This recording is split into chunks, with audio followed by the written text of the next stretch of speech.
Hello, everyone, and welcome in to Get Tilted, our first inaugural live recording, our live stream, rather, of Get Tilted. Let's just hop right into it.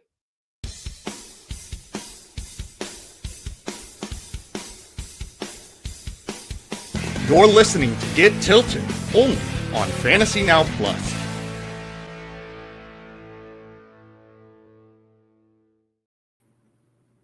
Hello, everyone. Welcome in. I'm your host, Brian Rockwood. Alongside me is Tim Holstad, and we're here to talk about the DFS main slate for Week 6 on Fantasy Now Plus's favorite show, Get Tilted. Tim, how are you tonight? I'm doing well. Apparently, Jackson Dart is really good, or the Eagles are now really bad. So that's an interesting turn of events. But yeah, I'm excited to talk about Week 6 and talk about some very interesting games here. We have a very exciting slate. Before we get into that, though, I do want to shout out the Finns Sports Talk Network for making this all happen. I do want to shout out the rest of the Fantasy Now Plus shows and our long catalog of content. So keep checking us out, keep hanging around, and we'll keep giving you all the best insights throughout the year. So, as we do, we're going to start with an opening question here. Who is that cheap, low ownership player that you could see randomly popping off for more than 20 points this week? Now, I really like this question because I think we're always searching for that person, especially in larger field tournaments, that will really break the slate. So, Tim, I'm curious to see who you're looking at this week for someone who's really going to take the top off. Definitely. I've got a couple. I'm going to start with Dante Thornton for the Las Vegas Raiders. I know it's been literally goose eggs the last 2 weeks, but he's facing the Titans. And Jacoby Myers has been pretty mediocre as well. As cash game players know, he's been very disappointing. Brock Bowers is probably going to miss again. They pretty much only have Trey Tucker to throw the ball to, and I imagine the Titans will attempt to game plan that somewhat, and Thornton has the type of athleticism and speed that he can just take a 90-yard pass to the house. So he's definitely my way out of left field one. And then we have a couple Saints. Mine is Taysom Hill, 3,000. He played 9 snaps last week and got, I believe, 7, possibly 8 touches on those 9 snaps. He's going to see more workload this week as well. And Alvin Kamara has popped up on the injury report with an ankle injury and has not practiced the last 2 days. So if that takes place and Kamara is just not playing, goal line work is way up in the air for Taysom Hill. It's already kind of his thing that he takes, but with Kamara there, he's probably got like a 75% chance of any goal line work. So I really like him at 3K as well. Now, would that be as quarterback or tight end? It's tight end, but there's not many great cheap tight ends this week. A lot of the mid-range guys are either healthy again or they're not on this slate. So he's honestly one of the very few cheap tight ends out there that I'm seeing. Yeah, it's a pretty interesting call, and I dig it. There's a lot of excitement. I don't know if that seems almost too strong for the hype around Kendre Miller and his ever increasing amount of snap counts. But we've seen Taysom Hill do it, and he's been one of the weirdest, I guess, cheat codes for fantasy that we've seen in the past. So I really like that shout out. The Saint I'm looking at is Rashid Shaheed. I maybe am leaning towards this one because he was sitting on my bench when he had his big touchdown this past weekend. So I might be chasing points a little bit. But we have seen the Patriots lose to these type of like deep ball players. Week 1, we saw Trey Tucker do it against him, or do against the pass defense. We saw kind of more of a shutdown performance against the Bills this past week, but that may be more thanks to Christian Gonzalez, more locking down Keon Coleman, and then the Bills not really having that deep threat as much anymore. So I think Shaheed really is just the prototypical best ball bestie, someone who really can come through with one large play and then just kind of pad stats a little bit with these short area targets once in a while. So I like Shaheed a lot this week, at least for our dart throw of the week, I should say. Yeah, I think Olave's got probably going to be shadowed by Christian Gonzalez. And I read a stat yesterday that the Patriots have given up the most 20-plus yard completions so far this season of any team. So I think you're right on with Shaheed. He fits the bill for exactly what we're looking for. Alrighty. So as a reminder, we will not be talking about our primetime games. That means the game that's going on right now, the Giants and the Eagles. We're not going to talk about them. The Denver Broncos and New York Jets, they're over in London. So sadly, no Justin Fields, no Breece Hall. No Sunday night game, so that means we're going to lose all of the Lions, which is such a bummer. I think that would have been a good game to attack against the Chiefs.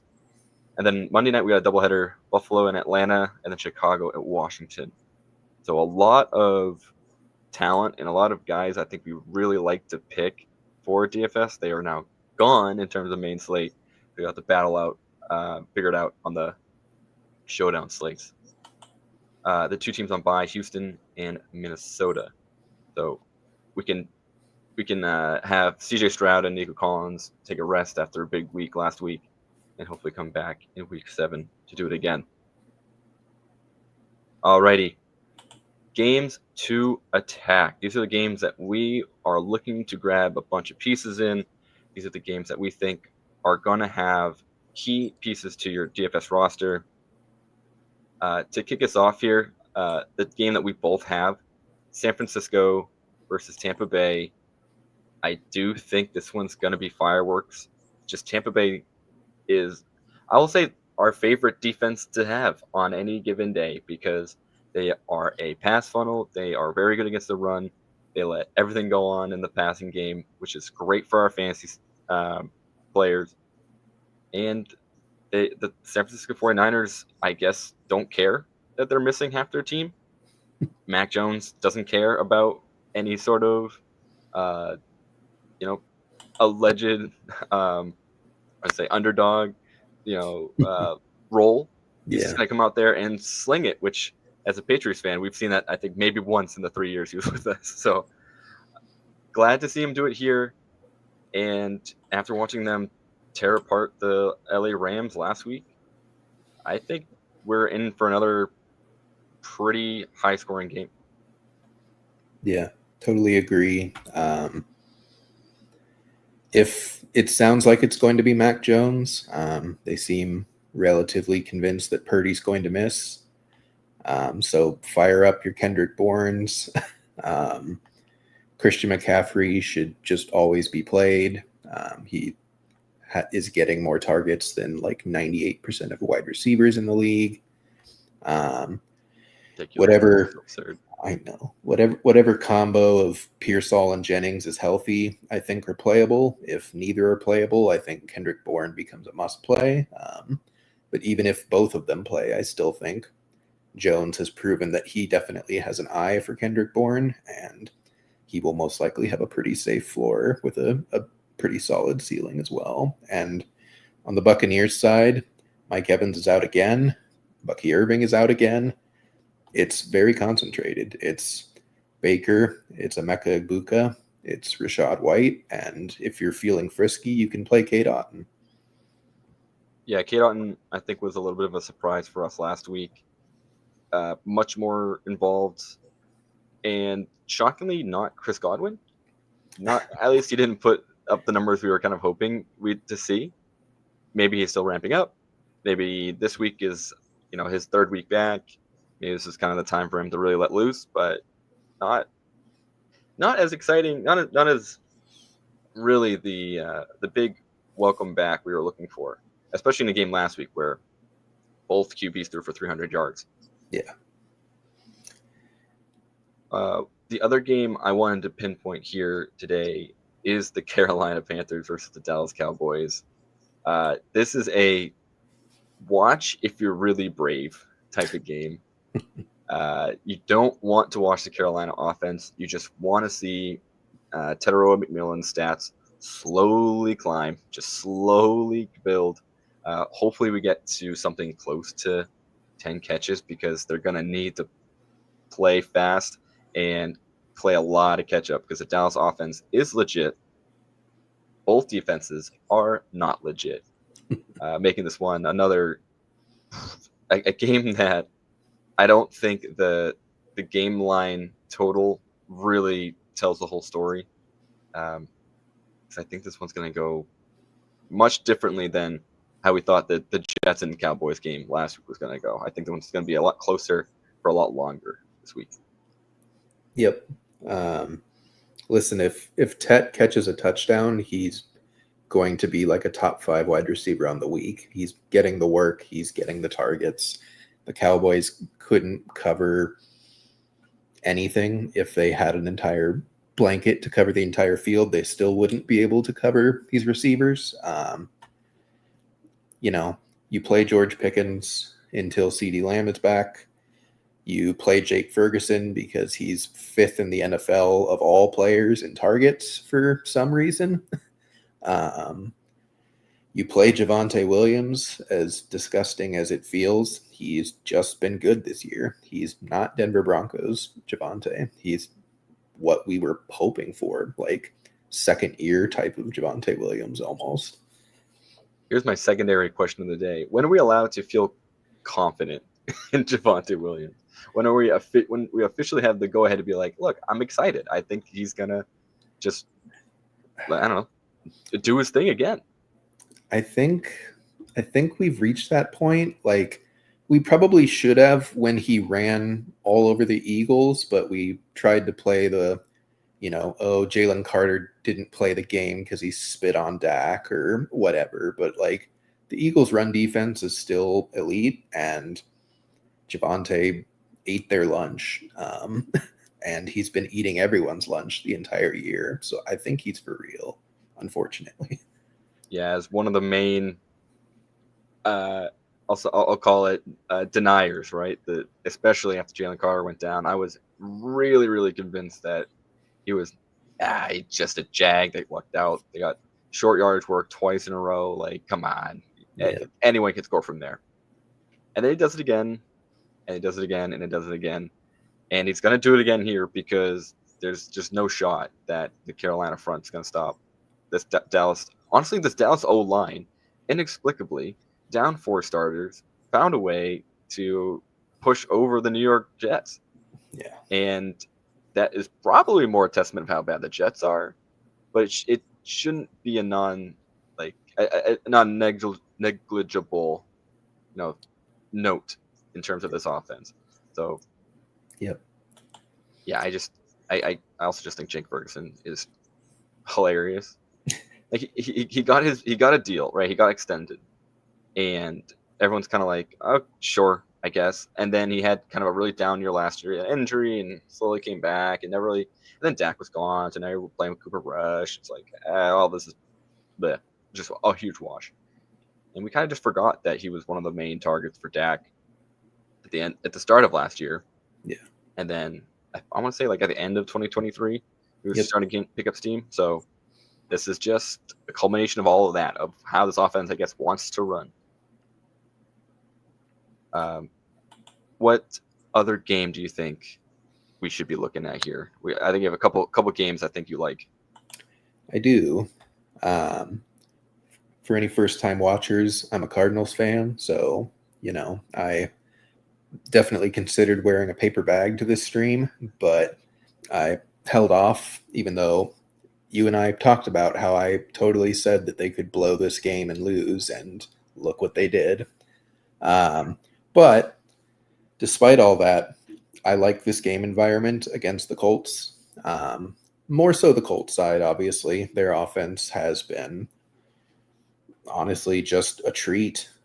We were not expecting this, and they've just been humming on all cylinders. You're going to play Jonathan Taylor until he stops giving you what you want, but honestly, he feels like he's having a Saquon year from last year. He's just going to run pure on touchdowns. He's going to get big runs. He's going to have explosive plays. He's getting receptions. He is back to being RB1 JT. I think you can play multiple Colts pass catchers. I think Michael Pittman is pretty underrated and undervalued still on DraftKings, but we know he has a 20 to 30 point ceiling, especially in how this offense is working. I believe Alec Pierce is going to be back this week from a concussion. He practiced in full today, if I'm not mistaken. So he's most likely going to be back. He opens up the offense tremendously. He's I need to save a lot of salary, but still have a 20-point ceiling. He fits into our question from earlier. Josh Downs will probably get all the slot work. Whether that matters or not remains to be seen, but he's very cheap. And Tyler Warren is probably the best fantasy tight end in football this year, as long as Brock Bowers is wearing a knee brace. And then on the Cardinals side, with Kyler Murray most likely missing, do you take the chance on Marvin Harrison Jr. that he has a quarterback that can see over his offensive line to throw the ball to him in the middle of the field? Man, that's a great question. With Brissett back there, Yeah. I don't know, both scared and excited. I think there's a lot to like since, was it not last year, because that was not Brissett's best showing behind the worst rated offensive line for my New England Patriots. But previously with I think it was with the Browns, I think he had one drive that just torched everybody, and I think they almost came back to beat the Commanders. Maybe that was a couple of years ago now. Yeah, it sounds familiar. But I don't know. I don't envy folks having to stare down Marvin Harrison Jr. in their normal fantasy lineups, let alone trying to figure out if he's worth for DFS. But I agree, but he is cheap. And there's not really many receivers in that price range that give you the type of upside that he has. We know what he is with Kyler, but we've never seen him on an NFL field with a quarterback standing over 6 foot tall. So something to keep in mind.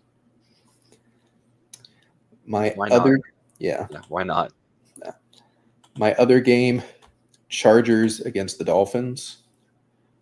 Chargers have no offensive linemen left. They're basically all gone. They have no Amari and Hampton. They're just going to pass the ball like 40 to 50 times. And they've got 3 good pass catchers that ball's going to go to. I think Justin Herbert mega stacks are perfectly playable this week. I like all of their prices. None of them are too expensive. They're all, I believe, within 1,000 of each other. Herbert is one of the more expensive quarterbacks, but we don't have any elite quarterbacks on this slate, so it's kind of just choose your own adventure this week at quarterback. And then on the Miami side, apparently Darren Waller is what they needed to unlock this offense. He's on the menu again. He's going to get more snaps than he did the previous 2 weeks, and he looks legitimately good, much to my chagrin. Jalen Waddle is the only receiver, and HN is the only running back. So it's very concentrated and should be high-powered. On Darren Waller, how do you even see that? Like, everything about his return screams just dead on arrival. Just comes off of retirement. He had a horrible year prior. He's on this Miami team.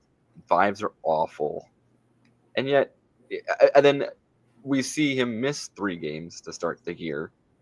And suddenly he's just prime, Derek Carr, Darren Waller. What? Yeah. Okay. Sure, Mike McDaniel. Maybe this is all you needed, much like Dable and Jackson Dart. Maybe all McDaniel needed was his Darren Waller to save his job. I mean, he took Jonnu Smith to the tight end 3 last year, and Jonnu's now the third tight end on the Steelers because they're starting Darnell Washington for some reason. Like, McDaniel might actually just secretly be a tight end whisperer, and we have only found that out because they finally have had a couple tight ends with even an ounce of talent that's not Durham Smythe. Did he never have Mike Gesicki? I feel like that's not true. I feel like Gesicki was on that team for a year. Possibly, but that was also, I'm pretty sure, the first year of Hill and Waddle together. So just the bottom of that depth chart you go, buddy. Sorry, yeah, hate to see it. Yep. But yeah, I don't know. But also shout out Darnell Washington for being just the biggest dude I've ever seen on the football field, catching passes. Moves probably slower than molasses, but man, he's a big dude, and it's really funny that Rodgers likes him. For whatever reason. Anyway, luckily we're not talking about those players because we have a lot more athletic players in this Chargers team. I think honestly with all three of the wideouts, you're fine. I guess monitor Quentin Johnston though; he might be banged up a tad. I think he's playing. I don't really see any concern. Yeah, but Keenan Allen, Ladd McConkey, who got into the end zone last week, finally, will probably again hit pay dirt against Miami. I like this game a lot. I kept looking at it thinking, this Chargers O-line is bad. Hampton's gone. We have to pick between Kamani Vidal and Hassan Haskins if you're really reaching the bottom barrel running back. Yeah. But then again, someone's got to score, right? Someone's got to generate offense. That's my thing. It's there's no line, there's no rushing game, but also there's no defense. It's the Dolphins. They legitimately cannot stop anything. So it's a very stoppable force versus a very movable object.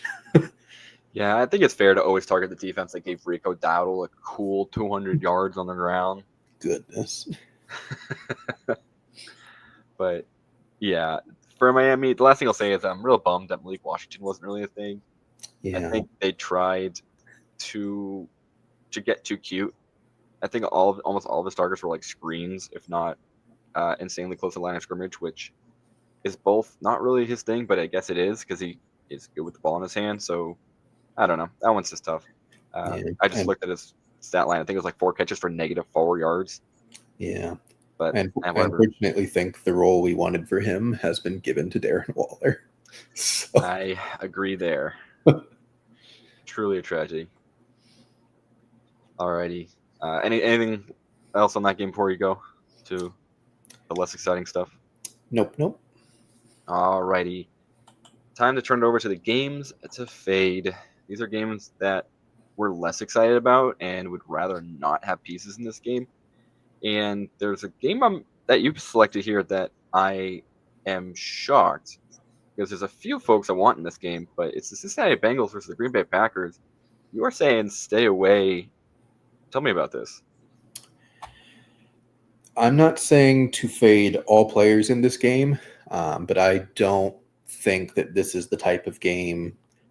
We had the Lions and Bengals last week, and I told you to start 4 Lions in every lineup, and that was mostly correct, to be honest. They almost all got there. I just don't trust the Packers to have any type of concentration in the passing game where you can reasonably even predict or take a shot at predicting who's going to score the points for the receiving core. I think Josh Jacobs is an obvious giga smash start for sure. He's going to, again, get 80% of the running back touches. He's going to get all the goal line work. They're probably going to get a lot of goal line work against this defense. And on the Bengals side, they are starting a quarterback that's been in the room for a day and a half currently to this point. They are. I think it was Tuesday. Yeah, Jake Browning is so bad that they're starting Joe Flacco without him knowing the playbook. So that's gone well. The last time he played the Packers already this season, he was putrid. And somehow the Bengals' offensive line is actually worse than the Browns. They are the only offensive line that is worse than the Browns. as far as PFF grades go. It's fun on paper. I don't think you can fade Jamar Chase. I told everyone to play him last week, and that was correct, but it's not going to be fun, and he's not cheap. So it's just going to be kind of messy. It was certainly not fun last week, I'll tell you that. I was watching that game intently thinking, all right, surely there's somewhere Chase is still somewhere in this offense. And it took 4 quarters. It took a very long time. It took the Lions to stop trying on defense, basically, because they were so far ahead. Yeah, I think Joe Flacco is going to get hurt kind of off the rip. Probably, If Parsons plays this whole game, we might see the first 10 sack game. Yeah, Flacco's not evading that rush, man. I don't know what was the thought process. I guess I get it. I guess I understand where they came from, right? We need somebody. Flacco was just benched, dude. I don't know. Yeah, I would have personally gone for Russell Wilson because he at least can semi-run, but he wouldn't have been any better. It's still just someone either running for their life or just getting sacked all the time, and they have 8 passes a game that truly go into some type of yardage, and you just hope that 2 of those can be broken for touchdowns every week. You just have to be thankful that Jamar Chase is that dude that can do that, right? So yeah. But yeah, I don't like this game because T. Higgins is going to be pure touchdown luck. Chase Brown is still awful. I don't think that improves with Joe Flacco under center. Packers are 3 to 4 wide receivers deep at any given time. You can probably play Romeo Doubs, but it won't be fun. And there's no guarantee he puts up even 1 touchdown, let alone the 3 he had before the bye week. So, and Jordan Love, they may be up so far that he's just not playing in the 4th quarter. So it's you might have a 3-quarter game that you're getting for fantasy. Yeah, this one definitely projects to be a pray your fantasy players score in the 1st or 2nd quarter. Yep. Because once that clock looks semi-drainable, it's going to be Jacobs, Emmanuel Wilson, Jacobs.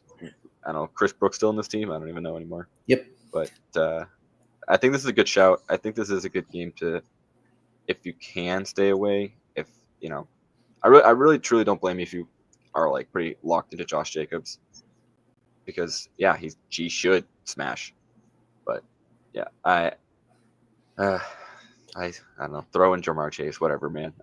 I'm sorry to rain on the parade, but I don't trust that this can produce anything fun, really. Yeah, and truly, it's just to stay on theme. This other game is also going to be just an absolute, just a bare knuckle boxing match. It's the Cleveland Browns and the Pittsburgh Steelers. Another AFC North just scrap. Dylan Gabriel, Aaron Rodgers, the guys you want to watch behind center. Tell me why you hate this one. It's a division game against the best team in the AFC North somehow in the Pittsburgh Steelers, but they're not good either. Jaylen Warren would have projected nicely if Kenneth Gainwell didn't suddenly become running back Jesus before the bye. So now that's probably at best a 50-50 split, which I don't want either of, against a good Browns defense. DK Metcalf is interesting. He's cheap, and the Browns just traded their number 2 corner for the Jags' number 1 corner. So they basically just swapped. So they might be down a starting quarter this week. It's interesting. Rodgers can always hit Metcalf for a bomb, and he pays off for you. We already talked about a 3-way committee at tight end. There is no wide receiver 2 for the Steelers. And on the Browns side of things, it's Dylan Gabriel's 2nd career start. I think Quinshon Judkins is a good play. He's again, pretty affordable. He's might be like the second tier of running back as far as who people are going to turn to this week, but you're just kind of playing a lottery, really, at what pass catcher is going to get work. Last week it was David Njoku that did pretty well. Harold Fannin got a lot of targets, but they didn't go for any yards, but he did catch the touchdown to save you. If that continues, Harold Fannin's going to give you 8 points as a floor and 12 points as a ceiling. Njoku is always going to be capped by the fact that Fannin's on the field, and Jerry Jeudy just didn't get very many targets. You would hope with Tillman out that he would be the alpha, and Gabriel didn't really look his way that much. That could change, but it's not really something I'm looking to bet on this week. Yeah, did Judy just turn back into a Jag? Like, what happened here? I don't think he was truly like a Jameis Winston merchant, but that's kind of what it's looking like.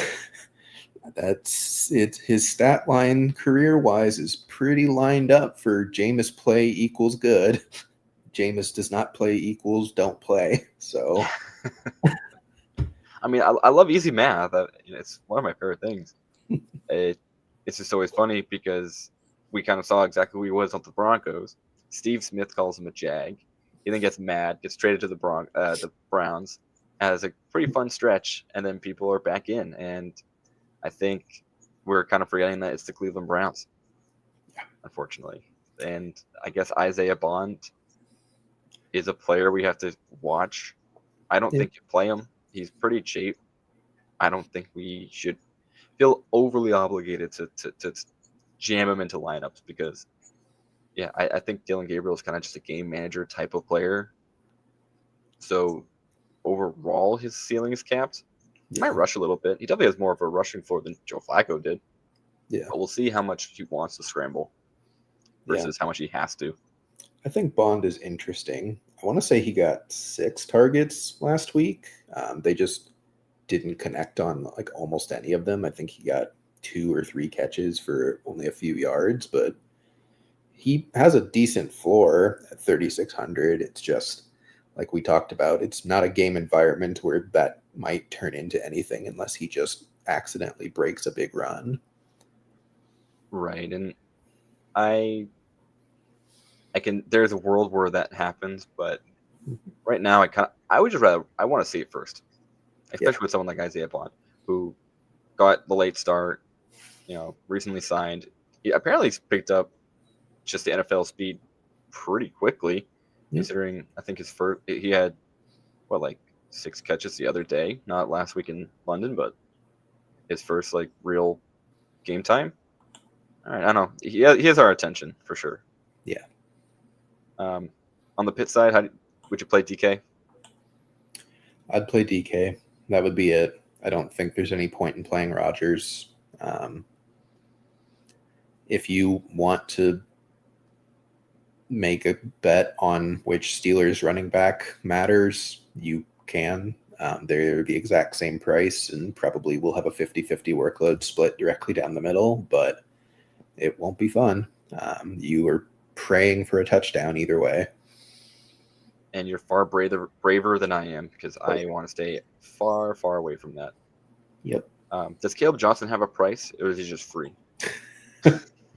He actually has to pay us to play him.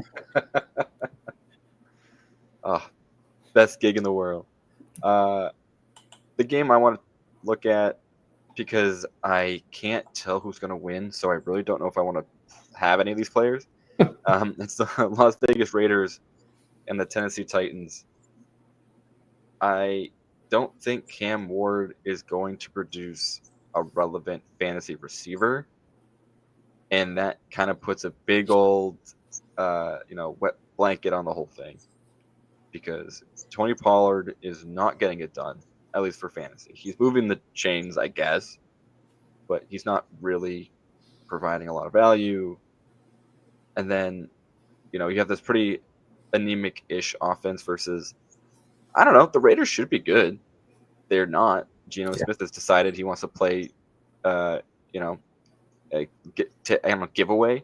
It's not giveaway at all. He's certainly handing them the ball over and over. Brock Bowers, like you mentioned at the top, like he's hurt. He's not really the same electric dude that we know he can be from the tight end position. Dante Thornton, he's hoping he catches that one big bomb.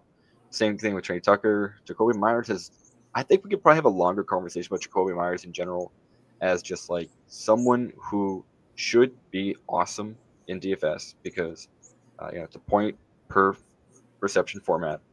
He should be easy go-to target, bang, like especially over the middle of the field, like easy receptions for Geno to at least get into a rhythm. That's not happening. I don't know if we can blame Chip Kelly for that. I don't know if that's a Pete Carroll problem, but something's going on with that offense. And this is Ashton Jeanty is the only one I'm very excited about in this game because I think he's the only one that will force this game to have points. Yeah, I love Jeanty. It sucks that all of my favorite expensive plays this week are, besides one receiver, are running backs. CMC, JT, Achan, like they're Kyron, Jacobs, they're all such in good spots that it feels difficult to get to Jeanty because that offense is anemic, but on paper he should smash. He probably will. So like I'm not going to fade him. I'm definitely going to try to play him. He's just not going to make up a large percentage of my running back plays, but totally agree. Calvin Ridley's kind of interesting. He is the big play guy for the Titans, and they don't have many big plays, but they figured out a couple of them last week against the Cardinals. I don't think the Raiders' defense is anything special besides Max Crosby. He has potential to get you 120 yards and a touchdown, but it's basically the Rashid Shaheed bet, but on a worse offense. So he's at least a long shot play, I'd say, but he's certainly not someone I'm targeting. Yeah, and he really came through in a way that we kind of thought Alec Iomanner would. Yeah. Which is a odd thing to say considering who Calvin Ridley is and who Alec Iomanner is. It's very, very odd in general, honestly, to see Calvin Ridley finally come through in a game that they were pretty much done and dusted against the Cardinals last week. And I don't know. So I'm pretty happy Ridley did something. So we know he's not completely washed and useless. I think we still wait one more game. We also have Tyler Lockett. He scored, and then did you see the note that said they took it away from an offensive score because he was technically on defense at the time? So they counted the interception counted, and then he fumbled it without being contacted when he took a few steps and rolled to the ground. So technically, Lockett recovered it as the defensive team in the end zone for a touchdown. Incredible. Just I know a random feather in the long career hat of Tyler Lockett. Yep. Alrighty. I think we had enough about games we don't want to talk about. Let's talk about players that are priced up, but we just love them anyway. And I think there's really no more introduction or any discussion we need. But Puka Nacua, I just keep on doing your thing, man, because we appreciate you, and it helps make every lineup very easy to start. It just goes, you check off Puka Nacua, you check off CMC, and you move on. And you build your roster from there. Yeah, and he faces the Ravens of all teams this week. Like he could easily score 40 points. If he plays the whole game, that's the only concern. And this one, Sean McVay doesn't rest his starters usually. he might rest Stafford out of anybody just because he's old and he has that Right. back thing. But it's going to take a combo of Kyron, Adams, and Puka to get them to that point. So with it being concentrated between those three, I feel pretty good that Puka's got a 20-point floor and a 40-point ceiling, even in a what could be a very early blowout. Yeah, I mean, we saw it from Houston last week. They didn't pull anybody. They just kept piling it on. And I think after last week's devastating loss, I think the Rams are absolutely a team that's going to want to pour it on this week. So, Yep. sorry, Baltimore fans. It's not looking like your year, despite what we all thought Yeah, to kick it off. crazy. The other top price play I really like, JT, Jonathan Taylor. Yeah, we said it already, so it's going to be a quick discussion. Yeah, he just looks like the guy who earned the contract a couple of years ago, like the former RB1 in fantasy.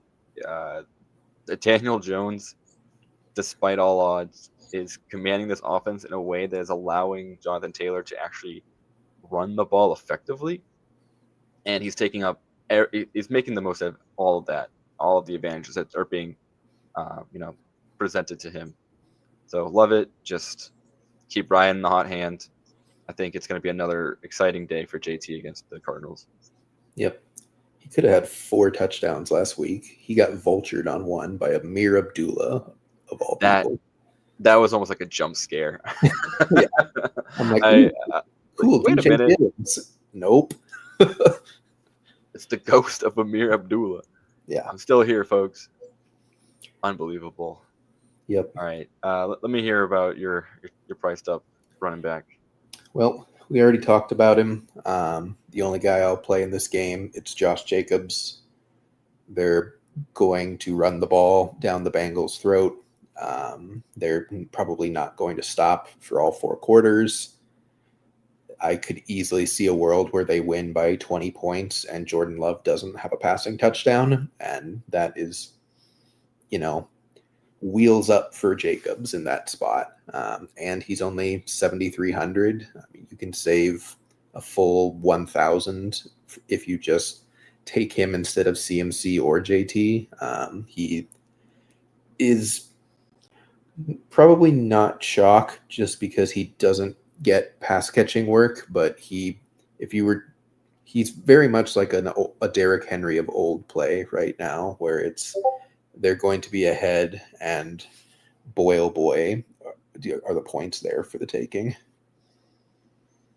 Yeah, and it's gonna be a doozy.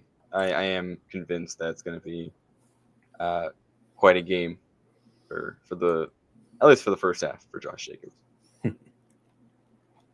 Alrighty, you alluded to it. It's time to talk chalk. Our top chalk plays this week. These are heavily owned players that are most likely going to show up in a lot of contests, especially in cash. Tim, I want to hear who you think is chalk and that you're willing to roster anyway. I think McCaffrey's just going to be chalk forever. He's still not 9K.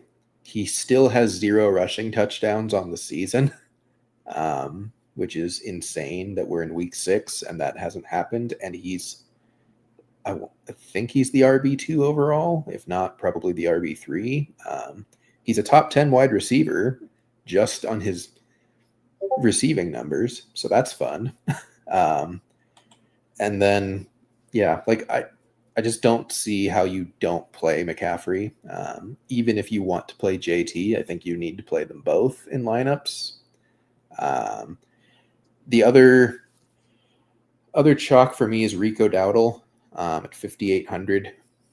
I'm pretty sure Chuba's missing. He did not practice again today. That's right. They're playing the Cowboys, which, against Jerry Jones' best efforts are still not good at stopping the run. They also now can't rush the pass, but whatever. He tried, I guess. But, not only is Rico 5,800 in a good matchup, but he's coming off a 200-yard game. So even the more casual players are going to see this guy ran for 200 yards. He's only 5,800. I'm going to play him. But he's also just a good play on top of that. So I think he's going to be possibly the highest owned player of the slate, but if not, probably top 3 for me. Yeah, I would be hard-pressed to not pick up Rico Dowdle in this environment. It just seems, like a good bet. Revenge game narrative. We love that. And I don't think he's bad. I don't think he's necessarily a bad running back. I think it's just he is a step above just your average running back who will just get 3 yards and fall down. And that's good enough. That's good enough against the Cowboys to be fantasy relevant. CMC for sure. We've said it before on the show. He's just going to be in your lineup if he's in the slate. Enough said. My chalk, Jackson, Smith, and Jigba. I can't get enough of JSN. I guess I can't get enough of Sam Darnold because this offense has done nothing but surprise me in both good and bad ways. The good being this passing attack is legit. Like, truly, they were able to keep up with Baker. They've been able to pretty much stay in every game so far. And the running game has been bad. Yeah. I say bad because we want Ken Walker to be the guy, right? Like, there's nothing wrong with Zach Charbonnet. He's not a bad running back either. And honestly, he might be a starter for another team. But in this regard, Ken Walker is so much more explosive, and he does more highlight reel type of things on the football field that we want to see him more often, just more touches. And but this is a whole different tangent. I want to stick with JSN here. Yeah, he has just been truly a revelation in this offense, and we saw a lot of it last year. Even with Cooper Kupp coming over, like, he's just fully cemented himself as the alpha on this team. Yep. Even last week, I think Cooper Kupp was really relevant. Torrey Horton scored a touchdown, but man, it's all JSN. It really is. My other chalk here, Kyren Williams. I am not deterred by the egregious fumble at the 1-yard line. I've watched that clip a few times, and dude, it was a violent punch. Yeah. That was a big dude coming in hot, and I do not blame Kyren Williams for being a human and letting up a fumble when I think about, like, just 400 pounds of punch lands directly on your bicep. I don't care how tough you are. That's gotta hurt. And yep. Hey, he scored 2 other times to start, so be all disappointed you want to be. But I think Kyren, against this matchup, against the Ravens, it's going to be truly a feast. Feast for crows, I think. I think that's the play on words I'm going for. Yep. And it's important to note that Blake Corum also fumbled last week. Yeah, he did. So it's not like he's going to step in and take work because Kyren's getting punished. Corum is arguably more in the doghouse than Kyren is at this point. So, again, I think the only real risk with Rams is that they might get pulled early, especially Kyren. But there's also a pretty solid chance that he's the one that scores 2 to 3 rushing touchdowns to get them to the point where they would pull someone. So I think he's very good chalk. He's only 6,300, I want to say, which is kind of nuts. The value is pretty incredible. I don't understand how, and especially in this game, just setting, but I don't mind. I'll take a discount. Absolutely. But the one thing I did want to chime in. So this, between Kyren fumbling and Blake Corum fumbling, you know what that means, right? It's Jarquez Hunter time. I freaking hope so. My best ball portfolio would really enjoy that. No. Oh goodness. Yeah, that's my favorite dynasty brain moment, is just thinking, it didn't work for Blake Corum, but it might work this time. Alrighty, let's talk some real value. And these are some players who are priced down that we kind of like and that might be worth, giving a shot given your roster construction. The first one I want to talk about and really uh, dig in and brace yourself because it's Ramondre Stevenson. No amount of fumbling will deter Mike Vrabel from playing Ramondre Stevenson. I don't know if this is some weird just veteran is entrenched or we kind of just are seeing him play better than Trevion Henderson. But right now the Pats love him. He scored twice against the Bills, and the amount of snaps he's getting, I don't think it's going down anytime soon.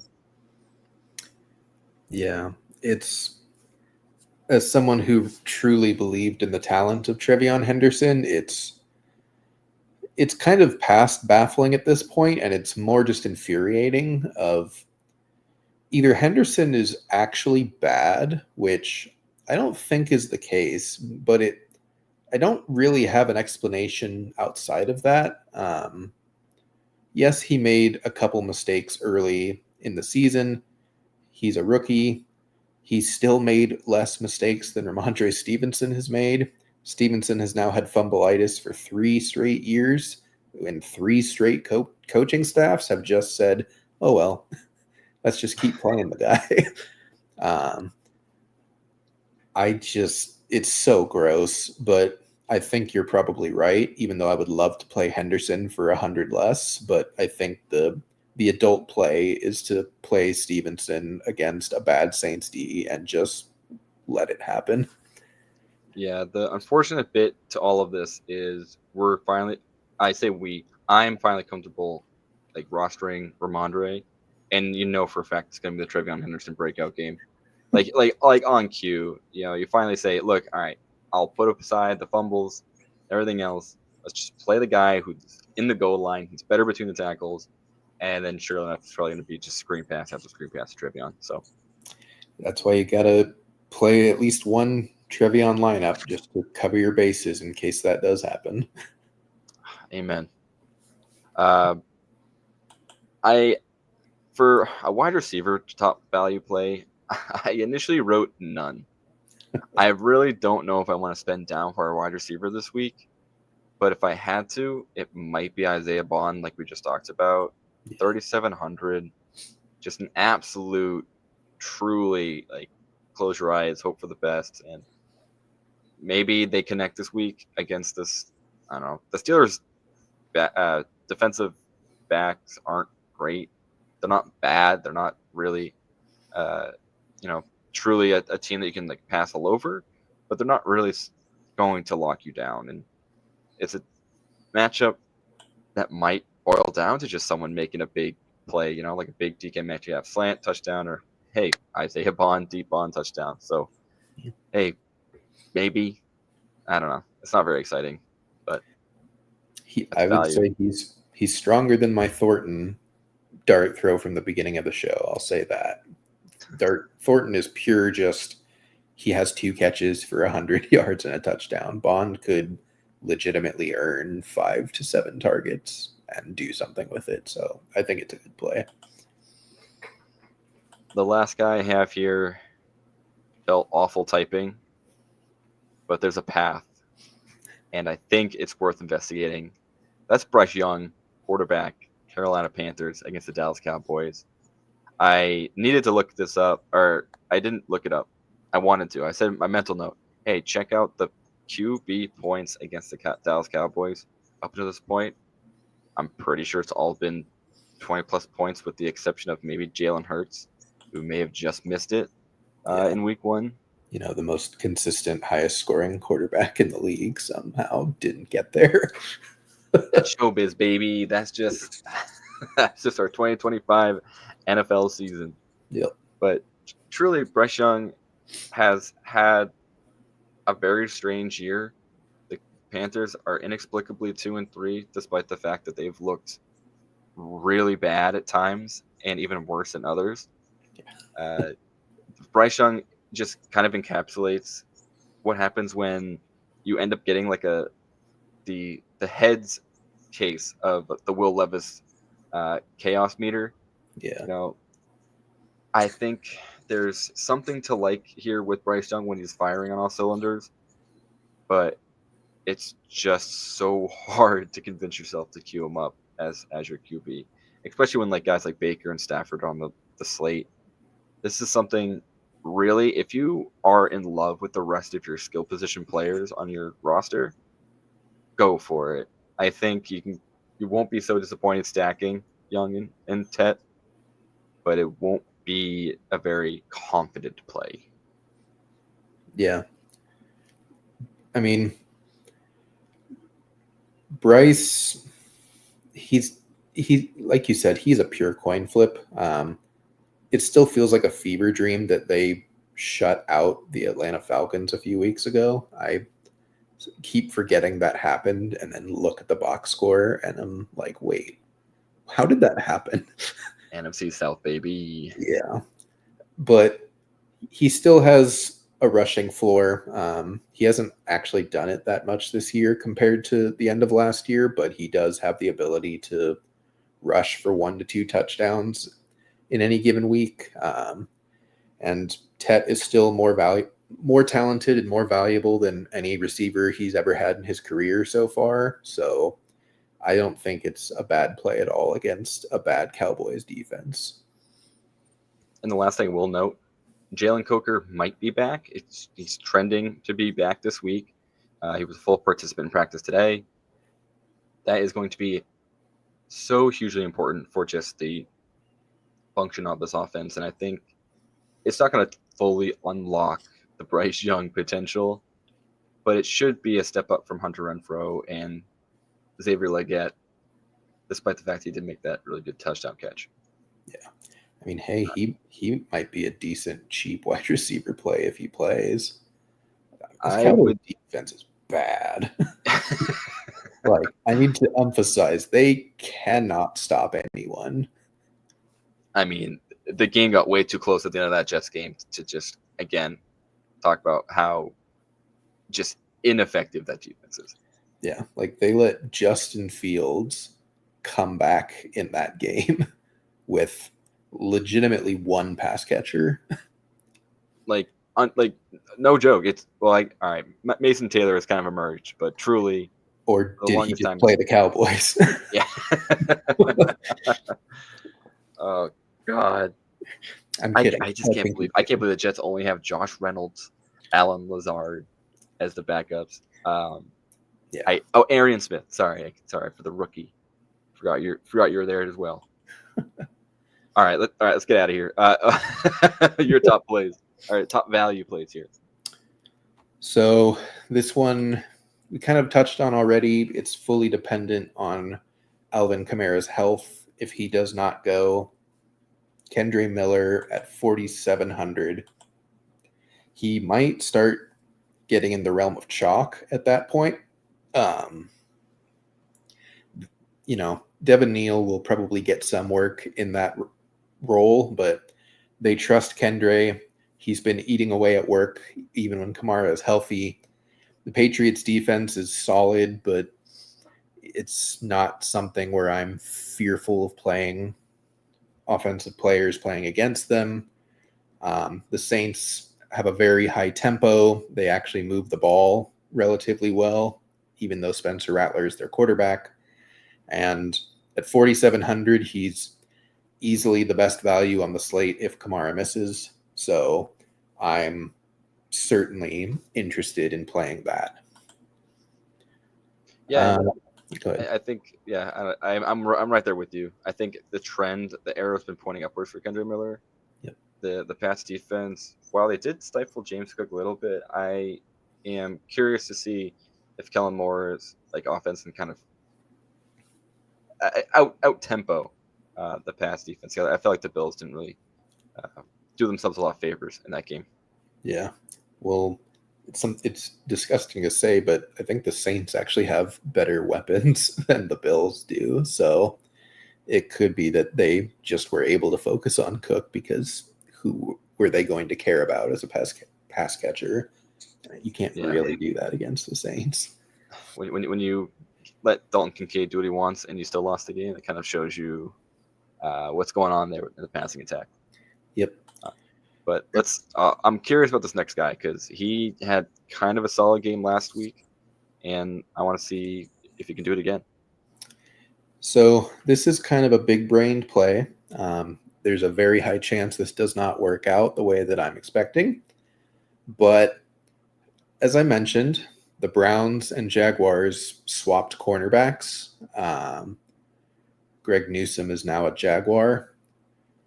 He may not play or may not play a lot of snaps this week, which could force Travis Hunter to play a lot more defense than we would be hoping for and expecting. And if that's the case, Dyami Brown has been limited all week. He has missed a couple games with injury. Brenton Strange is on IR now. Parker Washington might be the second target behind BTJ. Hunter will obviously still get some snaps, but let's face it, Lawrence has not really connected with him well this year. Parker Washington might just get a 60 to 70% route participation, and it's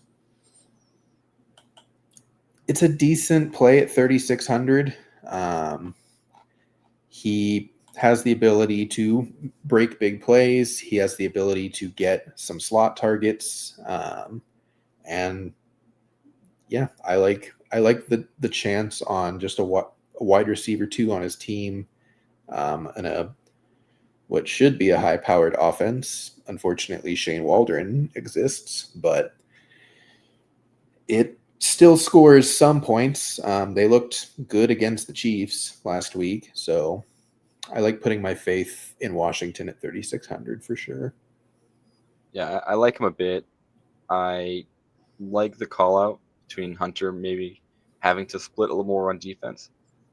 I think it will end up taking a toll, even though it might not have looked like it yet, playing a lot of defense along with this offensive snaps.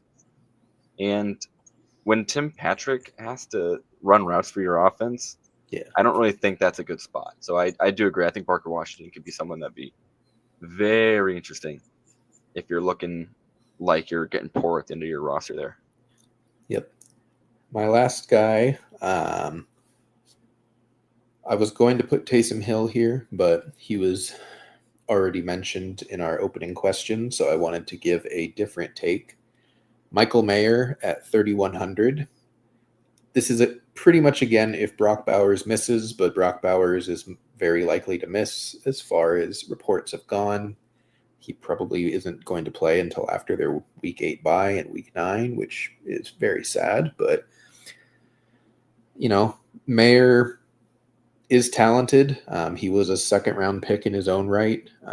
He's been used more as a blocking tight end when Bowers has also been on the field, but he does have the ability to be a solid pass catcher.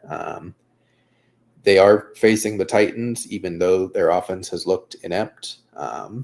There's certainly not a 0% chance that the Raiders just figure it out because they're facing the Titans defense. And in that scenario, all you need from Mayer is a touchdown, and he's a good play at 3,100, and any yards he can get you after that fact is a bonus.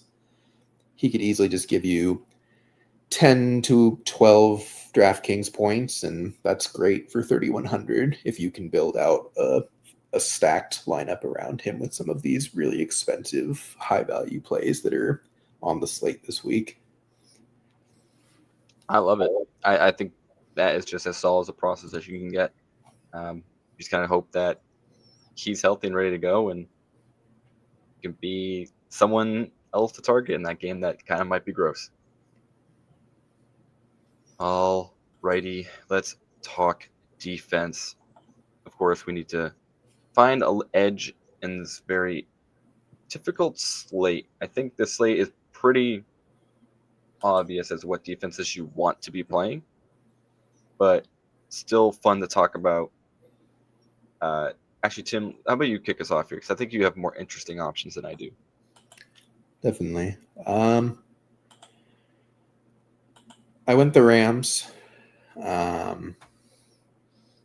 They face, Cooper Rush, and Cooper Rush has just never been that good, and he looked putrid last week, and the Ravens are just not clicking right now. And I like the Rams pass rush a lot. I think they're going to get multiple sacks on Rush. If they get a pick or two, then we're in business. Any turnovers, any touchdowns are going to be a bonus, but I think they have a very, very safe floor with their sack upside and the higher likelihood of Rush giving them a couple gimmies. The other defense is disgusting, but it's cheap. Again, if you have a lot of very high-priced players that you want to jam in your lineup and you just need to put in a low-dollar defense, I don't hate the Titans, even though I just bashed them. Geno Smith is just throwing interceptions like candy at this point. He fumbles the ball. He's turning it over. He sometimes is pumpkining and not scoring points. And, at 2,400, if the Titans can get 2 turnovers, even if they give up 28 points, like they're going to give you a solid 4 to 8 points. And at 2,400, that's all you can ask for. So I think they're in a better spot than you would think for their price point to at least give you some points in return without really hurting you. Yeah, you're really just hoping that the Titans can avoid giving up a big play to Genty, because for sure, like Geno Smith will be causing turnovers. He will be giving the ball away, and I think that whole game is just going to be an interesting series of events. That's all I can say about that. The defenses I'm looking at here, they're both kind of chalk, but I'm okay with that because I might want to have something more calm this week. I feel like there's a lot of not close matchups, but still a lot of little toss-ups that might go either way. So Yeah. My first one, the Packers. Yeah, I don't know. They're playing the Bengals. They're playing Joe Flacco. If the game script goes the way we think it will, the Bengals will have to throw the ball. The Packers then get to play Micah Parsons on pass rush, and that's where he excels. And poor Joe Flacco does not have the speed to get out of that pocket and avoid the sack. So that might just be a defense that's going to rack up points. And then I have the Browns. Yeah. That's just because they're very good. That the matchup is fine. I think Myles Garrett, Mason Graham, they're going to get to Rodgers a lot because of the same reason that the Packers are going to get to Joe Flacco. I don't think they're necessarily as athletic as they used to be. So two teams, we kind of already know they're going to be fine in terms of defense. I think this week it's fine to kind of just go chalk. Maybe don't get as creative as you might want to in some other weeks. Yep. I mean, Joe Flacco is also throwing picks at a high rate.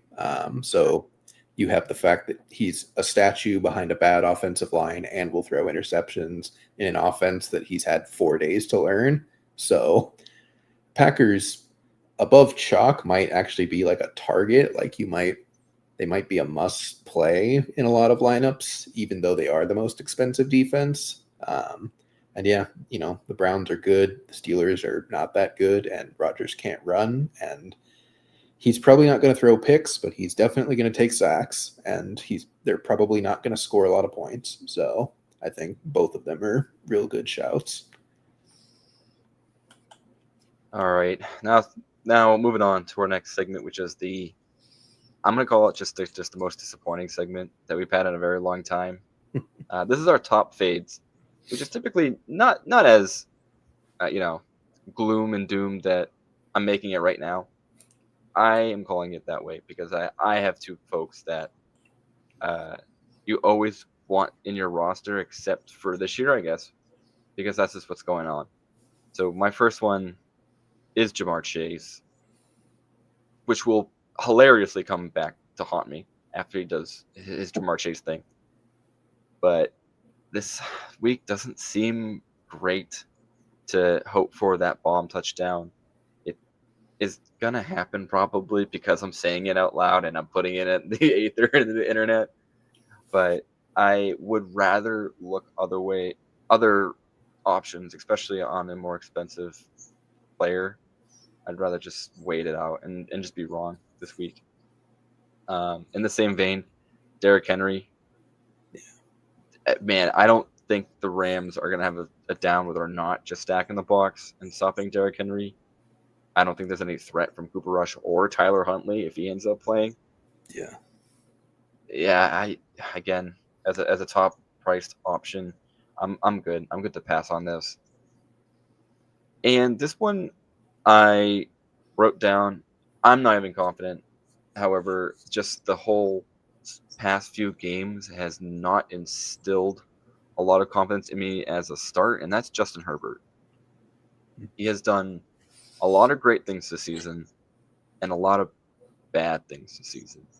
And I don't know if it's all his fault, considering he is both tackles went down. They are missing their top two running backs, and now it's just Herbert having to sling the ball a ton. I do think that he gets it done this week. I just think I would rather go with other QBs at this price point. I think some of them might be more exciting to me. And so I'll call this like a semi-fade, soft fade, if you will. And I think it's fine to just pass over him, even against this Miami defense rather. Yeah, I get it. He is, I want to say, the second most expensive quarterback on the slate. So you are paying up for him to hopefully pay off. But he's very live to have just an average middle of the road game, and that's going to really hurt you at 6,300, somewhere around there. So I fully agree on Derrick Henry. He does well when they have the lead, and they're definitely not going to have the lead in this game, outside of maybe the opening drive. And yeah, I think, last week we talked about Chase. We said it was a good sneaky play just because everyone was off of him. This week, the expensive receivers around him are just too good. I would much rather get JSN for cheaper. And I would rather pay $1,000 more for Puka. So I'm full agreement on those three for sure. My fades, we talked about him already. Jordan Love. I just don't think they're going to pass the ball as much as we might want them to. And I think he's relatively live to get pulled in this game because they're going to be up so many points. He could prove me wrong, but it would very much go against our expectations for him to have a 3 to 4 touchdown game against a defense that is just going to let them run all over them. Tony Pollard, the Titans' offense is just bad. Even though they won last week, they were not actually that good. Cardinals just let them win, kind of. And Tajay Spears is back. He's slowly getting worked into this offense. That was kind of the only reason we liked Tony Pollard to start the year, was he had it all to himself. There was no real chance of losing any valuable work to anyone. That's kind of gone now, and he still has not looked good either. He's looked very unremarkable. My last guy, and I think we may have a relatively long conversation about this guy, Jacoby Myers, man. We just got to be done with this guy. He breaks my heart. He always projects well every week. On paper, it's always like, oh, you need to play him in DFS because he's going to get 8 to 10 targets. He's going to get you 50 to 75 yards minimum. And if he scores a touchdown, you're doing great. And then he just never does any of those things, especially this year with Geno. I don't know why he would have regressed with a better quarterback on paper, but Geno's really not playing well at all. This offense has been very bizarre. I think we didn't expect how bad their offensive line actually is. Gentie's fighting for his life most weeks, and I'm just kind of done with Jacoby Myers. He's on the wrong side of 30. The offense is bad. I just don't, even if he does get targets, I don't think they have value. I don't think he really does anything with the ball anymore. And I just kind of want to be done with him. Yeah, Jacoby Myers exists in a world where you need, like, he is a player that is a chain mover. He is someone who is good at getting open. Just for whatever reason, this offense has decided to not look his way, but try and look towards the injured Brock Bowers, throw deep shots to Trey Tucker and Donta Thornton. It's pretty baffling. But I agree. I think it's time. I think it's time we close the chapter on the Jacoby Myers breakout. And we just look towards better options in the middle of the pack. I think there's not a lot for him that separates him, and you're really looking for those type of, I hate to say it, those Wan'Dale Robinson games where you get 15 targets, 10 catches, Yeah. and have hopefully it's just that pure volume lifts you up. Yep. Of course, I say that, and Wan'Dale's cooking right now on Thursday Night Football. All right. Last but not least, our favorite stack of the week. For me, it's the Los Angeles Rams. Give me Stafford. Give me Puka. Give me Devontae Adams, who we barely even talked about today, but is also just a slam dunk of a pick today, for this week, rather. Kyron. I don't think we can get as ambitious as to play Terrence Ferguson, but if you are a fan of the Rams and you think just putting all of the players on the slate are good enough for you to get through, hey, I don't blame you. Just ride the high that is playing against the I don't even know, Swiss cheese defense of the Baltimore Ravens. Yeah, I even made the joke of looking at Tutu Atwell, but he's been dinged up in practice is the only thing that's giving me pause. But it's a bummer. If he plays, he basically is getting 1 to 2 catches every week, and about half the week so far they've gone for 75-yard touchdowns. So against this bad defense, he could be the annoying one that gets the touchdown instead of Puka or Adams. So I don't think he's a crazy play either. But I was also going to pick the Rams, but you beat me to it in the doc, and that's okay. I'm going to go with kind of we haven't really talked about them that much, but I think they're in a very good spot. It's the New England Patriots. They're facing the Saints defense, or lack thereof. Drake May is legitimately good. To me, he's a top 10 quarterback in real NFL terms.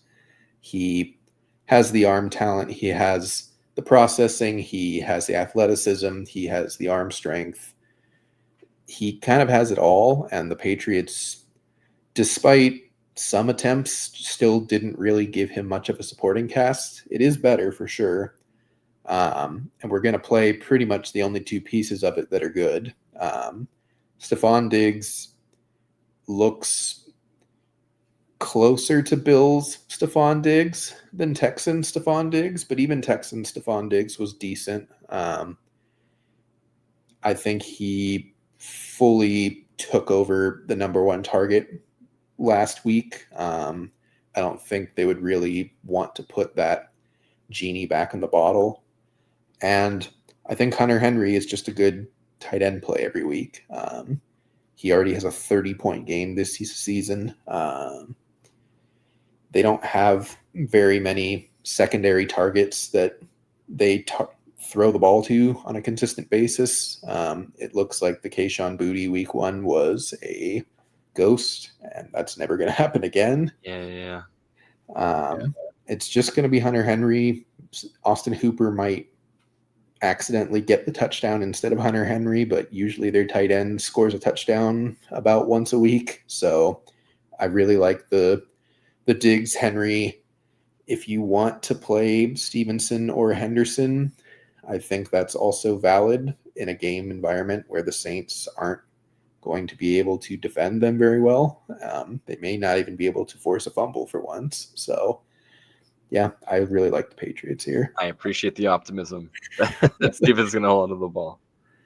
Nah, but I mean, as a Patriots fan, obviously, I love everything you just said. Jake May, absolutely top, top 10 QB, but he's not 10. All right.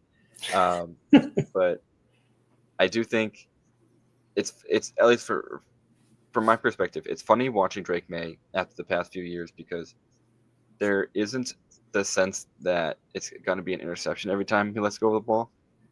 And there's also a sense that it's not going to be just a short area target. Like, he is pushing the ball down the field. He's pushing the ball down the middle of the field, more importantly. A couple of awesome throws last week.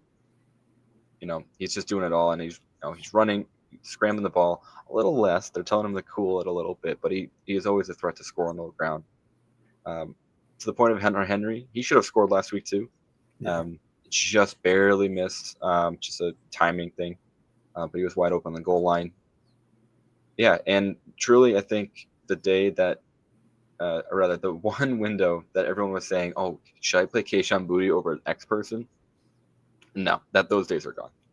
You're not playing Kayshon Boutte over anybody.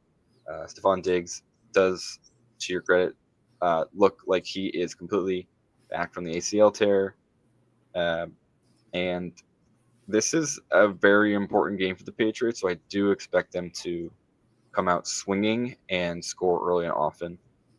We just saw the Giants fail to beat the Saints after beating the Chargers. I think this will kind of show the difference between the coaches' staff, between the two teams. Yeah. That, I don't think Vrabel is going to let them play soft or play, down to the opponent. So love this call. Super exciting. And including the defense. Like, you can play the pass defense if you feel inclined. I think I'm scrolling down our doc, and that's it. We have covered everything that we want to today. I'm sure there's more we could even keep getting into, but right now for us here at Get Tilted, that is going to be it. Tim, any parting words of wisdom this week? This is a tough week, man. It is a tough week, and I keep looking at the schedule and thinking nothing seems to be easy. There's no layups in this week. Yeah, it feels like 7 or 8 of the 10 games are pure toss-ups in how they go. Like, there's a wide range of outcomes on who wins and how they score the points and what happens. And for that, it's fun, but it feels harder this week. It feels like you pretty much just have to get lucky to win a lot of money. You always have to get lucky, but famously last week in the Millie Maker, the winning lineup was basically all chalk.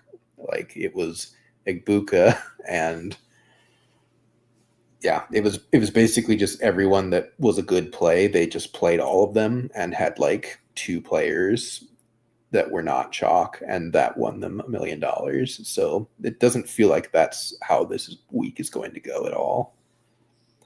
Yeah, and even the 2 players, I'm pretty sure that they picked that were quote unquote not chalk. I think one was like Chris Olave. Yeah. Like, a player that you definitely would be like, oh, well, that makes sense. Like, why wouldn't you? So truly odd. I think that is a very astute assumption that's certainly not going to happen again this week. So, hey, keep your eyes peeled, get creative with it, especially in the Millie Maker. I think this is definitely a week that we're going to see some random touchdowns, some very unique big plays, and we can only hope for a fun weekend of football while we're all trying to make money. All right, that's going to do it for us this week. Thank you so much for tuning in. Don't forget to join the Discord. We are always chatting in there, whether it be for redraft, dynasty, DFS, trades, start sits, anything, no matter what. We're always in there chatting about fantasy football. Don't hesitate to ping. I'll speak for just myself. Don't hesitate to ping me in Discord if you have any questions, comments, concerns, anything you want to chat about. I will happily respond when I get a chance. So please click on the description, find the link for Discord down there. Make sure to head over to Underdog if you're a new player. We have the awesome promo code FNN Plus. Play $5, get $100 in bonus bet or bonus cash.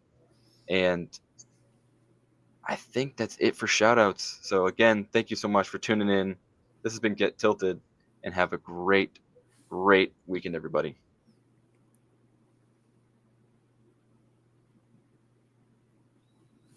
Thanks for listening. Be sure to like and subscribe wherever you watch or listen to podcasts. We'll be back next week for more ways to win your league.